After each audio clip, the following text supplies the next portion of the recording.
स्वागत है आपका पीटीसी न्यूज में। मैं सुमन कश्यप आपके साथ हाजिर आपके सामने हरियाणा की तमाम बड़ी खबरों को लेकर। बुलेटिन की शुरुआत करेंगे, लेकिन पहले नजर डालते हैं हेडलाइंस पर। किसानों से सीएम नायब सैनी की अपील, कहा पराली ना जलाएं, धरती की उर्वरक क्षमता होती है कमजोर। 25 अक्टूबर को होगी सभी विधायकों की शपथ। हरियाणा रोडवेज की बस से करनाल पहुंचे अनिल विज, बस स्टैंड पहुंचते ही व्यवस्थाओं का लिया जायजा, खामियां पाए जाने पर कर्मचारियों को लगाई फटकार। हरियाणा में मंत्री बनते ही श्रुति चौधरी ने अफसरों को दिए निर्देश, कहा 1 माह के बाद मीटिंग में अधिकारी प्रगति रिपोर्ट के साथ पहुंचे, विकास कार्यों पर तेजी से होगा। कुमारी शैलजा ने नवगठित हरियाणा सरकार को दी शुभकामनाएं, कहा जनता की उम्मीदों पर खरी उतरे सरकार, लोग चाहते हैं काम हो और देश आगे बढ़े। कोचिंग सेंटर में पढ़ने वाले छात्र की दिन दहाड़े हत्या, 6 से 7 युवकों ने लाठी गंडासे से किया हमला, मामले की जांच में जुटी पुलिस।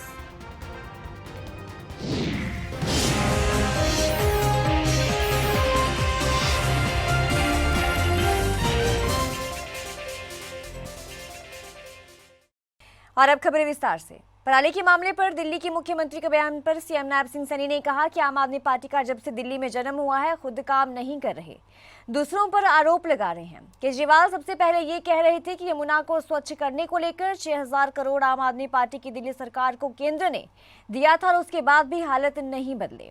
दिल्ली के मुख्यमंत्री आतिशी को देखना चाहिए, घर में बैठकर आरोप लगाना ठीक नहीं है। सीएम ने पराली प्रबंधन पर कहा कि अब इनका नकाब उतर चुका है। सीएम ने कहा कि माननीय कोर्ट ने तारीफ की थी, पंजाब को कहा था कि हरियाणा से सीख लें। किसानों को अपील करते हुए कहा कि पराली ना जलाएं, इससे धरती की उर्वरक क्षमता जो है वो कमजोर होती है। हमने पीछे भी पराली मैनेजमेंट को लेकर के अच्छा काम किया है, माननीय कोर्ट ने उसकी प्रशंसा की थी और आम आदमी की सरकार को ये कहा था कि आप हरियाणा से सीख लें। ये कहा था माननीय सुप्रीम कोर्ट ने कि आप वहाँ से सीख लें और अपने लिए भी पराली प्रबंधन का काम करें। हमने यहाँ पर अभी अधिकारियों को मैंने कहा भी है कि मैं किसानों से भी, अपने हरियाणा प्रदेश के किसानों से अपील करना चाहूँगा कि आप पराली ना जलाएं, इससे क्योंकि हमारी जो उर्वरक शक्ति है वो भी ख़त्म होती है, हमारी ज़मीन बंजर होती है और हमारे किसान बड़े सम्मानित हैं। मैं अपील करना चाहूँगा कि हम पराली ना जलाएं, दूसरे को भी रोकें अगर कोई पराली जलाता है। आगे आकर के किसानों से अपील करूँगा क्योंकि हमने उसके लिए अलग से प्रावधान किया है। अगर प्रति एकड़ वो पराली उठाता है, आग नहीं लगाता, तो 1000 रुपये प्रति एकड़ के हिसाब से भी हम उसको इंसेंटिव देते हैं। और हमने अलग अलग जो इंस्ट्रूमेंट हैं उसको इकट्ठा करने के, चाहे रिपर है, बेलर है, उसके ऊपर भी हम सब्सिडी के ऊपर किसान को देने का काम हमारी सरकार कर रही है। मैंने अभी कहा है कि अगर और आवश्यकता है तो उसको आगे बढ़ाने का काम करें ताकि किसान को कोई दिक्कत ना आए। हरियाणा के परिवहन और बिजली मंत्री अनिल विज एक्शन मोड में नजर आए। जी हां, पुराने अंदाज में अनिल विज हरियाणा रोडवेज की बस में अंबाला से सवार होकर करनाल बस स्टैंड पहुंचे। बस स्टैंड पर पहुंचते उन्होंने वहां पर व्यवस्था का जायजा लेते हुए खामियां पाए जाने पर जमकर फटकार भी लगाई। अनिल विज ने कहा, मैं कार्यकर्ता हूं, सरकार ने जो जिम्मेदारी दी है उसे मैं बखूबी निभाऊंगा। खामियाजा पाए जाने पर विज ने कहा, नहीं सुधरेंगे तो अनिल विज नाम है मेरा। कितने एरिया का रेट क्या रेट है? कार कितने की है, स्कूटर कितने की है, कितने पीरियड के लिए है? 3 साल है 3 साल 3 साल तो ऐसे में आ गई। कोई मोटरसाइकिल खड़ी करेगा, कार खड़ी करेगा, कितनी देर के कितने पैसे चार्ज करेगा जी? है मोटरसाइकिल के 10 रुपये है सर, कार के 10-20 रुपये सारे दिन के सर, 24 घंटे के 30 रुपये। 24 घंटे के 30 रुपये टेंडर की शर्तें हैं। नोट करोगे? और क्या बेतरतीब से लगा रखी है, कोई तरीके से नहीं, कोई कुछ नहीं।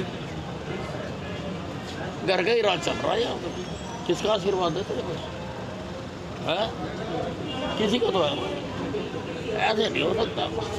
हमने तो घर की दुकान बना रखी है। तू यहाँ खड़ी कर ले भाई, तू यहाँ घेर ले जगह, तू यहाँ घेर ले जगह और हिस्सा बत्ती दे दो। है सरकार है, जनता का पैसा है, जनता साहब मांगती है, 5 साल बाद ऐसी तैसी फेर देती है जनता, ठीक है ना। और तुम लुटाई दो, कैसे लगवा दी दुकानें तूने बाहर, किसके कहने से लगवा दी? अरे माँ बाप सारी कमाई लगा देते हैं बाजार में, इतनी जगह नहीं मिलती दुकान लगाने के लिए, और तेरे को सेट कर लो और लगा लो दुकानें। हरियाणा की सिंचाई और महिला बाल विकास मंत्री श्रुति चौधरी ने ये कहा कि दक्षिण हरियाणा के रेगिस्तानी क्षेत्रों में पीने और सिंचाई के पानी के प्रबंधन को लेकर आने वाले समय में बेहतर कार्य किया जाएगा। पूर्व मुख्यमंत्री चौधरी बंसी लाल द्वारा शुरू की गई लिफ्ट इरिगेशन की व्यवस्था के सुदृढ़ीकरण के लिए आने वाले समय में कार्य किया जाएगा, ताकि हर व्यक्ति तक पीने और सिंचाई के पानी की व्यवस्था हो सके। ये बात उन्होंने भिवानी में विभिन्न विभागों के अधिकारियों की बैठक लेने के बाद पत्रकारों से बातचीत करते हुए कही। जिन्होंने ये मान सम्मान हमारे ज़िले को दिया है और ऐसे विभाग दिए हैं जिससे डायरेक्टली खूब काम हम कर सकें, दक्षिण हरियाणा के लिए ही नहीं, केवल तमाम प्रदेश के लिए। चाहे इरिगेशन की बात हो, चाहे विमेन एंड चाइल्ड की बात हो, ये ऐसे महकमे हैं जो इतना काम का स्कोप है और माननीय चीफ मिनिस्टर जी के उनके नेतृत्व में खूब काम करेंगे। जैसे आपको पता है कि आज मैंने ये डिस्ट्रिक्ट लेवल की मीटिंग ली है, डीसी साहब और एसपी साहब और सारे के सारे जो अधिकारी हैं यहाँ पे, उनके साथ मिलके कि यहाँ पे मिलजुल कर सब की सब हम एक ही काम के लिए यहाँ पे हैं कि लोगों को एक अच्छा प्रशासन दे सकें, एक साफ़ सुथरा माहौल दे सकें, जहाँ पे क्राइम के लिए ज़ीरो टॉलरेंस हो, भ्रष्टाचार के लिए ज़ीरो टॉलरेंस हो, काम जो ज़मीन पे जो माननीय प्रधानमंत्री जी ने इतनी अच्छी अच्छी योजनाएं बनाई हुई हैं, हमारे चीफ मिनिस्टर साहब ने इतनी अच्छी अच्छी योजनाएं बनाए हुए हैं हर वर्ग के लिए, उसका इम्प्लीमेंटेशन 100% हो और ज़मीन पर वो पहुँचे। जैसे आपको पता है कि हमारे भिवानी में दिक्कत है पीने की पानी की, हमारे जो इंटरनल सड़कों की, उनके ऊपर भी संज्ञान लिया है।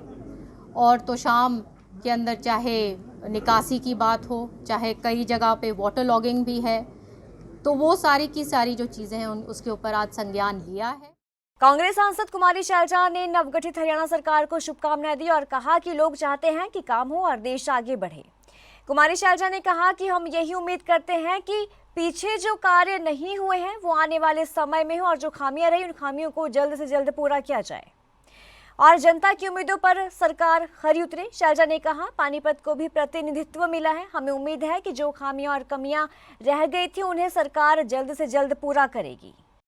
और पराली तो बिल्कुल नहीं जलनी नहीं चाहिए, लेकिन कई बार मजबूरी में भी हो जाता है, तो इसको ढंग से संभल कर किसानों के साथ मिलकर वो भी करें। लेकिन जो अब देख रहे हैं गैस चैम्बर बनता जा रहा है, ये तो सबकी सेहत के लिए हानिकारक है, पूरी एनवायरनमेंट के लिए हानिकारक है। तो इसको एक बहुत बड़े नजरिए से पॉलिसी के रूप में देखना चाहिए। और दिल्ली की मुख्यमंत्री कह रही है जमुना को लेकर हरियाणा से जिक्र बोलने के प्रतिशत ज्यादा। देखो ये तो सभी हैं, हरियाणा भी है, सब हैं, ऊपर से जब ये नदियां तो नाले बन गई हैं पूरे देश में। आप देख लो कि क्या हाल हो गया है, जितनी भी हमारे जलाशय हैं, वाटर बॉडीज हैं, सब कंटामिनेट हो चुके हैं। जैसा मैंने कहा, ये एक बहुत बड़ी समस्या है पूरे देश के लिए और इसकी गंभीरता को जिस तरह से लेना चाहिए, मुझे लगता नहीं है कि अभी उतनी गंभीरता से हम इसे ले रहे हैं पर्यावरण को। जल्दी ही आप देखेंगे कि सारा पानी देश का एकदम टॉक्सिक हो जाएगा। इतने केमिकल्स यूज हो रहे हैं, बहुत बड़ा सब्जेक्ट है ये, लेकिन हम चाहेंगे कि इस पर सही ढंग से पॉलिसी बनकर उसे सख्ती से लागू किया। कनाडा में जो हमारे काफी बच्चे हैं और डिस्प्यूट बना हुआ है, तो कैसे देखते हैं? ये देखो, इसको भी सरकार को ठीक से करना चाहिए। कनाडा भी कोई रीजनेबल बात नहीं कर रहा है। तो जींद जिले के हल्का नरवाना के गांव ढाकल निवासी 18 वर्षीय आर्यन पुत्र आजाद बस स्टैंड के पास कोचिंग सेंटर में पढ़ने के लिए आता था। जब वो वापस जा रहा था तो लघु सचिवालय नरवाना के पास अज्ञात 6 से 7 युवकों ने लाठी गंडासों के साथ उस पर हमला कर दिया। इस हादसे में 2 लोग घायल भी हो चुके हैं। स्थानीय पुलिस मामले की जांच में जुटी हुई है, तो डीएसपी नवीन संधू ने कहा कि वो मामले की जांच कर रहे हैं, शीघ्र से शीघ्र आरोपियों को गिरफ्तार किया जाएगा। युवक था जिसका नाम आर्यन है। तो ये आज लगभग दिन के अंदर ये घटना घटित हुई है। तो इसके हर पहलू की जांच हम कर रहे हैं और जल्द से जल्द सभी आरोपियों को गिरफ्तार कर लेंगे। तो ये कहाँ का रहने वाला, कहाँ से कहाँ जा रहा, थोड़ा पता लगा दो। ये अभी सारी चीज़ों की अभी जांच पड़ताल चल रही है। आपको जो बेस्ट इन्फॉर्मेशन जल्दी से जल्दी मिलेगी सभी आपको दे देंगे। सर वो कौन घायल है पता चला? अभी सभी चीज़ें जांच के अंदर हैं, तो अभी बहुत जल्दबाजी होगी किसी भी चीज़ को बता पाना। किस गांव का रहने वाला था ये डाकल गाँव। रोहतक जिला परिषद चेयरमैनी के विवाद के बीच जिला पार्षद के बेटे का अपहरण होने का मामला सामने आया है। परिजनों ने आरोप जिला परिषद की चेयरपर्सन और पूर्व सीएम भूपेंद्र सिंह हुड्डा के सामने भाजपा की टिकट पर चुनाव लड़ने वाली मंजू हुड्डा और उनके पति राजेश सरकारी पर लगाया है। आरोप है कि 23 अक्टूबर को आने वाले अविश्वास प्रस्ताव को प्रभावित करने के लिए इस वारदात को अंजाम दिया गया। हालांकि बच्चा सकुशल घर लौट आया है। सांपला थाना पुलिस ने भी मामले की सूचना मिलते ही कार्रवाई शुरू कर दी। आज सुबह मेरा बेटा बाहर गया हुआ था बाइक लेके, तो उसमें राजेश सरकारी अपने कुछ आदमियों के साथ आया और उसने बेटे की बाइक में उसमें टक्कर मारी और मेरे बेटे को किडनैप कर लिया। और वो फ़ोन पर बार बार बच्चे को धमकी दे रहे कि भी मेरे खिलाफ अविश्वास प्रस्ताव नहीं देना, अपनी मम्मी को फ़ोन कर अभी, और उसको बार बार वो बात करवा रहा था। आप कहाँ गए? मैं लगभग यहाँ से मानकर तो हिमाचल के आसपास था। मैं हमारे सभी साथी पार्षद साथीगण गए हुए थे वहाँ पे घूमने फिरने। तो जैसे मेरे को मैसेज लगा मैं वहाँ से निकल लिया था। मैं अभी जस्ट 1 घंटा पहले गांव में पहुँचा हूँ। तब तक मेरे गांव ने सारी जिम्मेवारी ले रखी थी और मुझे ऐसा कोई वो नहीं लग रहा था कि मैं हूँगा या ना हूँगा, कोई फर्क नहीं पड़ता, क्योंकि मेरा गाँव है तो मैं ही हूँ यहाँ पे, सारा गाँव ही मैं था। या सुबह ये लड़का आप गांव के मेन उस पर अड्डे पर गया हुआ था, वहाँ पर टक्कर मार गए। इसको 2-3 गाड़ियों में इसका किडनैप कर लिया था। जो अब तकरीबन 1 घंटे पहले इसको मिलन ढाबे पे वापस छोड़ के गए हैं। इसको धमकी दी है, अब परसों का इलेक्शन है, अपने पापा को समझा देना।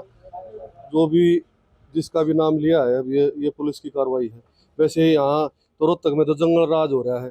और इसके पापा पार्षद प्रतिनिधि है, इसकी मम्मी पार्षद है नीलम खत्री, वार्ड नंबर 10 से। अभी परसों का चुनाव है, जो लग रहा है कि चुनाव के संबंधित ये धमकी है या भाई इसको क्या क्राइम मन कैसे जंगल राज हो रहा है।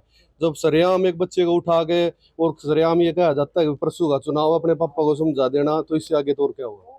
देखिए, बड़ा दुर्भाग्य की बात है कि जो जिला परिषद का चेयरमैनी का हमारा चुनाव है रोहतक ज़िले का, तो जो एक हमारे जगबीर जी जो इस्माइला गांव से, उनके बेटे को सुबह जो है ये किडनैप करने का काम किया गया इस चुनाव को मद्देनज़र रखते हुए।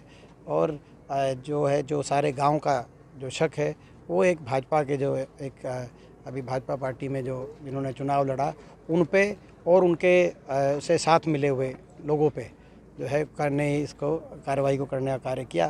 तो ये इससे ज़्यादा दुर्भाग्यपूर्ण बात नहीं हो सकती। और सुबह से हम जिला प्रशासन के भी टच में हैं कि इस तरह की कानून व्यवस्था की परिस्थिति असहनीय है। ये अपराधियों को इस तरह का खुला जो है लाइसेंस देना ये असहनीय है हमारे इलाके के लिए, हमारे प्रदेश के लिए। और इसमें यही पुलिस प्रशासन से सुबह से लगातार हमारी बात हो रही है। हमने कहा कि भाई इसमें कोई राजनीति से ऊपर उठ के पूरा इलाके की ये मांग है कि कोई अपराधी बचे ना। हरियाणा के विकास और पंचायती राज मंत्री कृष्णलाल पंवार ने पानीपत में अधिकारियों की बैठक ली। इसके बाद पत्रकारों से बातचीत में कहा कि भूपेंद्र सिंह हुड्डा बयानबाजी कर जनता को गुमराह कर रहे हैं। सरकार किसानों के लिए काम कर रही है, तो वहीं उन्होंने दिल्ली की सरकार पर भी निशाना साधा। इसलिए दिल्ली के मुख्यमंत्री बार बार केवल पानी की बात करते हैं। अब की बार जो दिल्ली का पानी का पीने का जो शेयर है, हमने उससे भी ज्यादा दिल्ली को दिया है।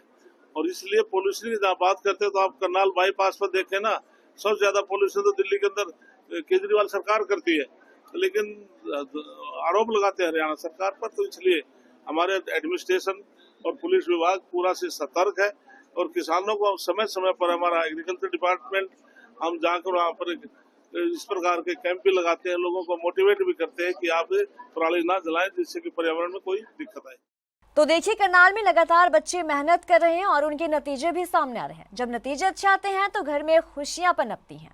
ये खुशियां वो होती हैं जो परिवार के लोग सभी के साथ साझा भी करते हैं। करनाल के सेक्टर 7 की बेटी ने सिविल जज बनकर सबका नाम रोशन किया है। उन्होंने हरियाणा न्यायिक परीक्षा उत्तीर्ण की है और वो अब जज बन गई हैं। उनके घर पर बधाई देने वालों का तांता लगा हुआ है और घर पर लोग उनका पगड़ी पहनाकर स्वागत भी कर रहे हैं। राधिका ने क्या कुछ कहा, चलिए आपको दिखाते हैं। तो ये पूरी फैमिली का ही एफ़र्ट होता है। मैंने तो किया ही है, बट मेरे से ज़्यादा मेरे जो आसपास के लोग हैं उन सब का एफ़र्ट है ये, जो उन्होंने मुझे उस इमोशनल टाइम में सपोर्ट किया, मेरे फेलियर्स के टाइम में सपोर्ट किया। और परमात्मा की कृपा, सबसे बड़ी कृपा परमात्मा की है, जो उन्होंने मुझे इस काबिल समझा कि मैं सेलेक्ट हो सकूँ। तो ये थे अब तक की खास खबरों की ज़्यादा अपडेट के लिए आप बने रहिए PTC न्यूज़ के साथ।